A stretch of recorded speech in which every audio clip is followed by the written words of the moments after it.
Hello friends.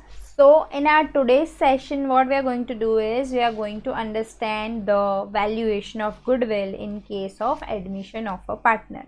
जब partner form में हम नया पार्टनर एडमिट कर रहे हैं, नया पार्टनर का एडमिशन हो रहा है, at that time on what basis we are going to value the goodwill, हमें वैल्यूएशन ऑफ गुडविल कैसे करना है. So a minute. Goodwill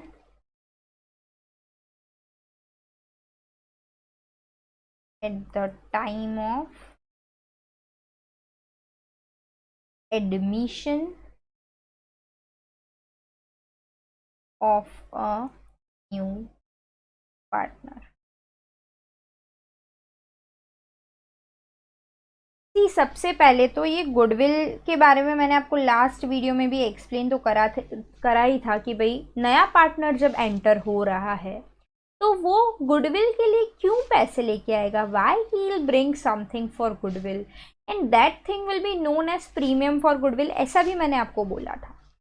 C the firm is there since long.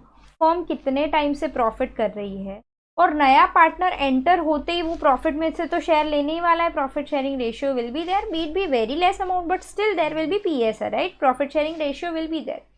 So in such case जब नया partner enter हो रहा है और सीधा ही उसको बेनिफिट मिल रहा है तो ओल्ड पार्टनर्स विल से कि भाई you are suppose to pay something as premium for goodwill. आप हमारे फॉर्म में एंटर हो रहे हो तो you are suppose to pay some amount for premium for goodwill. उसके लिए हमें सबसे पहले तो मैं इसमें भी जो स्टेप्स आपको बताऊं अकॉर्डिंगली ही आपको चलना है. जैसे मैं यहाँ पे ऐसा एग्जाम्पल ले रही हूँ कि ओल्ड पार्टनर्स है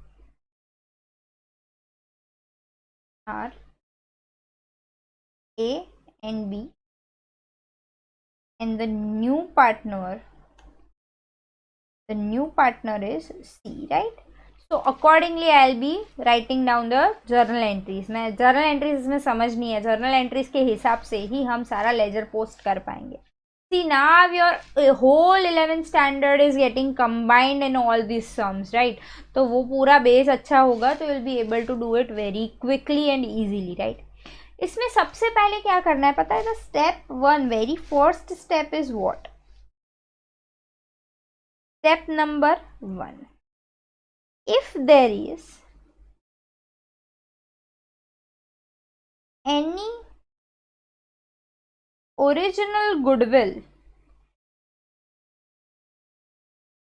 in old balance sheet, then write off between old partners in old ratio. I'll explain. जब नया पार्टनर एंटर हो रहा है ऑलरेडी वहां पे गुडविल है, राइट. तो at the time of admission of the new partner whenever the old goodwill already exist, जिसका वैल्यूएशन करके हमने रखा हुआ है ऑलरेडी, उसको हमें ओल्ड पार्टनर्स में ओल्ड रेशियो में डिस्ट्रीब्यूट कर देना है. अब गुडविल हमारी असेट है, डेबिट साइड पे होगी, उसको डिस्ट्रीब्यूट करना है तो उसको क्या करना पड़ेगा. वेरी गुड, क्रेडिट करना पड़ेगा. आप लोगों ने सही सोचा है, क्रेडिट करना पड़ेगा. So what will be the journal entry over here.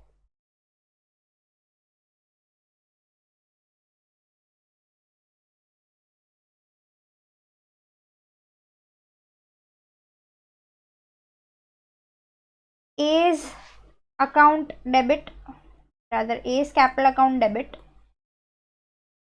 B's capital account debit to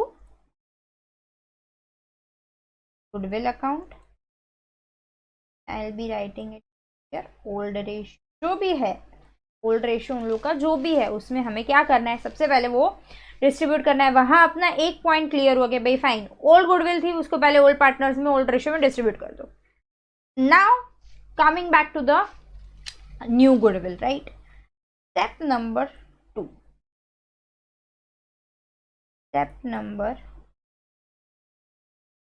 जो स्टेप नंबर टू है ना, उसमें देर आर वेरियस थिंग्स कि भाई नया पार्टनर आ रहा है तो वो क्या कर रहा है, प्रीमियम फॉर गुडविल को कैसे लेके आ रहा है, what is he doing, right. इसमें यहाँ पे सिर्फ 2 ही स्टेप्स फॉलो करने हैं और 2 स्टेप्स में हमारा गुडविल का पॉइंट हो जाएगा प्रॉपरली। अच्छे से आप समझना, मैं जो लिख रही हूँ उसको ध्यान से समझना, so you will be understanding it in a better way. New partner brings goodwill in cash. अगर जो नया पार्टनर आया और वो गुडविल कैश में लेके आया तो क्या करेंगे। I am using different colours so that you can have a proper bifurcations and ideas, right. The first entry, वो कैश में पैसे लेके आया प्रीमियम फॉर गुडविल के, राइट। तो what will be the first entry, मैं ना सिखाऊं तो भी आनी चाहिए। पैसे आ रहे, cash is coming in, so I will be writing cash account debit to premium for goodwill account. जो भी वो कैश लेके आया, किसके लिए लेके आया, प्रीमियम फॉर गुडविल के लिए लेके आया। So cash is coming in cash account debit to premium for goodwill account. और ये जो प्रीमियम फॉर गुडविल है, ये जो प्रीमियम फॉर गुडविल मिल रहा है फर्म को, वो किसको मिलेगा अल्टीमेटली, जो ओल्ड पार्टनर्स थे उनको मिलेगा। ओल्ड पार्टनर्स को मिलेगा in which ratio, not old not new, it will be their sacrificing ratio.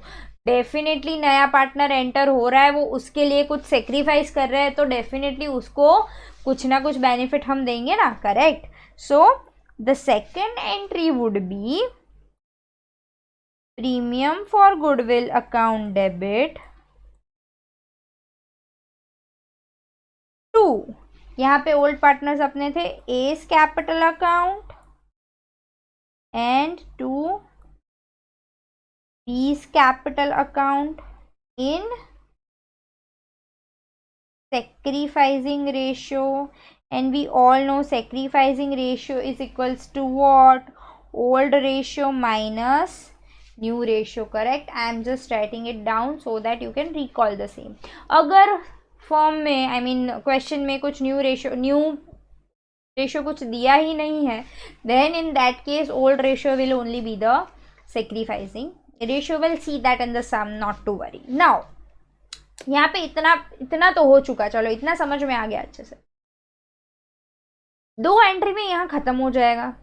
पर अगर क्वेश्चन में स्पेसिफिकली दिया है कि what ever the premium for goodwill is coming इन, जो भी प्रीमियम फॉर गुडविल आ रहा है वो ओल्ड पार्टनर्स कुछ अमाउंट विड्रॉ कर रहे हैं, लेट्स से उसमें से 50% विड्रॉ करके लेके जा रहे हैं, पैसे जा रहे हैं, करेक्ट। समझना, वापस से बोल रही हूँ, जो भी प्रीमियम फॉर गुडविल नया पार्टनर लेके आया which belongs to old partners in their sacrificing ratio, and those old partners are withdrawing the amount of premium for goodwill, then only we will pass the next entry। अगर specifically दिया है कि withdrawal कर रहे हैं तो ही हम ये एंट्री पास करेंगे, अदरवाइज नहीं करेंगे, right.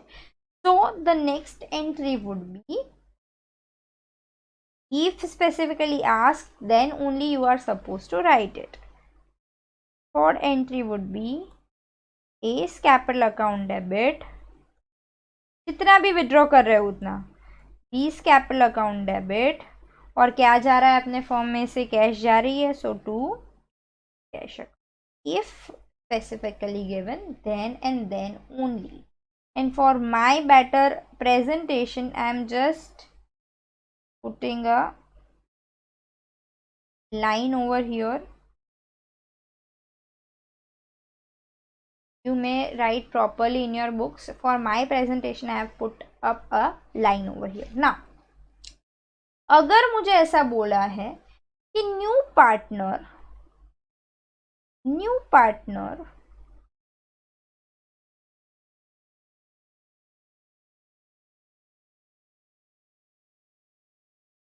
is not bringing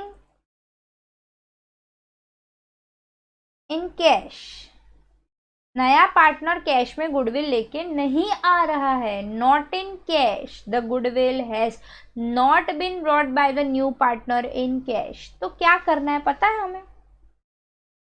what I will say to the new partner, right?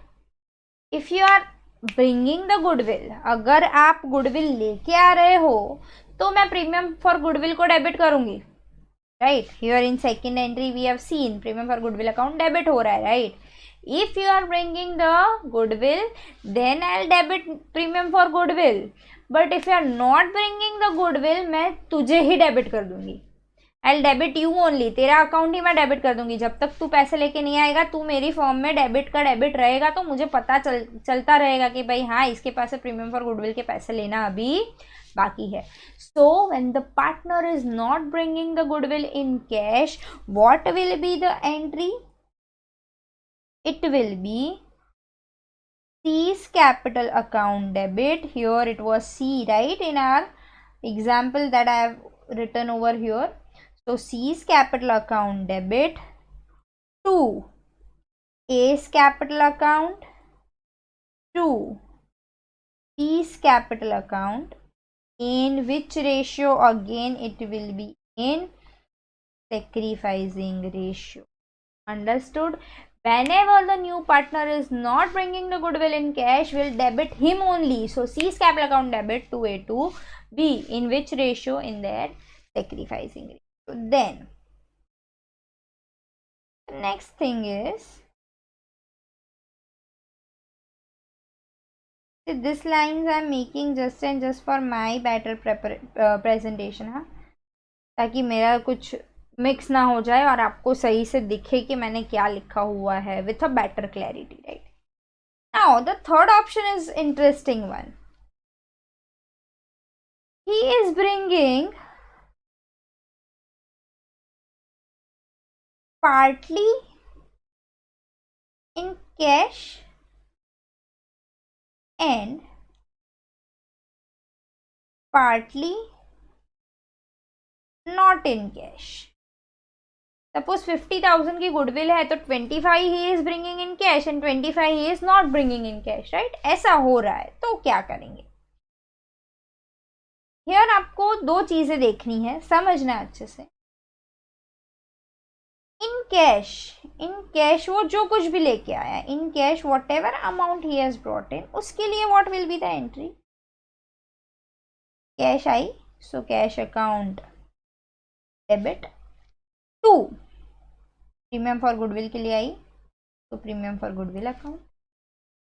Second entry would be premium for goodwill account debit to A's capital account to B's capital account, and again it will be in sacrificing ratio, or if not given, nothing is given, then old ratio.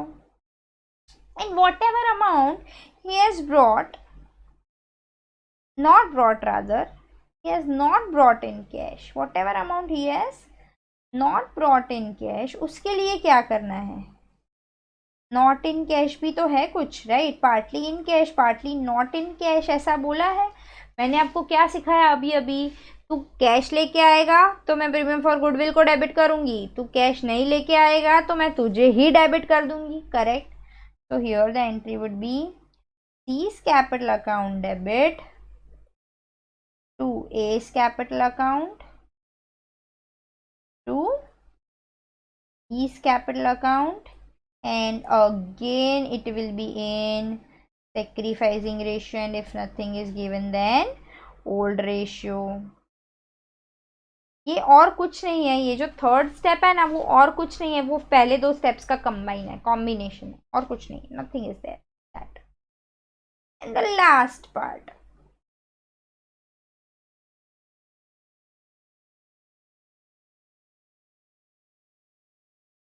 Goodwill is paid privately, ऐसा word दिया हुआ है question में। Goodwill is paid privately, ऐसा word दिया हुआ है, meaning there bye हमने ये जो गुडविल का मामला है ना, वो बिजनेस के बाहर ही निपटा डाला। प्राइवेटली पार्टनर के साथ बात करके प्राइवेटली ही सब गुडविल का जो भी पैसे लेना देना बनता था वो निपटा दिया, करेक्ट। तो in that case there will be no entry. Why so? क्योंकि हमने वो बिजनेस में एंट्री नहीं करनी है। प्राइवेटली मनी बिजनेस में कुछ लेके ही, मतलब लेके आया भी होगा तो वो पर्सनल ग्राउंड पे निपटा देंगे, बिजनेस में उसकी कुछ एंट्री नहीं दिखाएंगे, correct. So this is how you are suppose to treat the goodwill वाला adjustment whatever is given in your long sums. This is very helpful in your long sums. आपको long sums में बहुत ही helpful रहेगा ये जो steps मैंने यहाँ पे लिखे हैं वो। And I request you all कि आप प्लीज़ इसको अच्छे से लिख लो, प्रॉपर वे में लिख लो नोटबुक में अच्छे से, सो दैट, और वीडियो पॉज करके भी आप प्रॉपरली लिख सकते हो, so that whenever we will start the long sums तो आपको एक प्रॉपर अंडरस्टैंडिंग मिलेगी। और नॉट टू वरी, अगर आप में से किसी को भी ऐसा है कि ये कैसे होगा, कैसे करेंगे, तो हम ये सब क्लैरिटी धीरे धीरे लेंगे when it comes to the long sums. Again I am repeating the same, again मैं ये जो स्टेप्स है वो तो मैं रिपीट कर ही रही हूँ अभी। सबसे पहले मैंने क्या बोला, अगर एडमिशन के टाइम पे ओल्ड गुडविल ऑलरेडी है कहीं पे तो उसको ओल्ड पार्टनर्स ओल्ड रेशियो में डिस्ट्रीब्यूट करके बात पहले ख़त्म कर दो एग्जिस्टिंग गुडविल की। So here I have done A B to old goodwill, I mean goodwill. Step 2, नया पार्टनर एंटर हो रहा है तो गुडविल का क्या करेंगे, वो जो प्रीमियम फॉर गुडविल कैश में लेके आ रहा है तो कैश आई, cash account debit to premium for goodwill. और वो प्रीमियम फॉर गुडविल अल्टीमेटली किसको बेनिफिट कर रहा है, ओल्ड पार्टनर्स को। In which ratio, that sacrificing ratio. So premium for goodwill account debit to old partners account in their sacrificing ratio. And if it is specifically given in the question that the old partners will withdraw some amount of the goodwill, then we will write AB, whatever old partners are there, account debit to cash account, क्योंकि पैसे जा रहे हैं। Second thing is when he is not bringing the goodwill in cash, we will debit himself only, नए partner को ही debit कर देंगे। So new partners account debit to A to B to old partners, right? Then third point, the combination of the two, partly in cash, partly not in cash. In cash में आया तो again cash account debit to premium for goodwill, premium for goodwill account debit to old partners in sacrificing ratio. And not in cash में new partners account debit to old partners account in their sacrificing ratio. And lastly, if it is said it is privately paid, then what we will do is we will be not recording any kind of entry over there, right? So this is how you are supposed to record the goodwill in long sums. I hope you are clear with the same.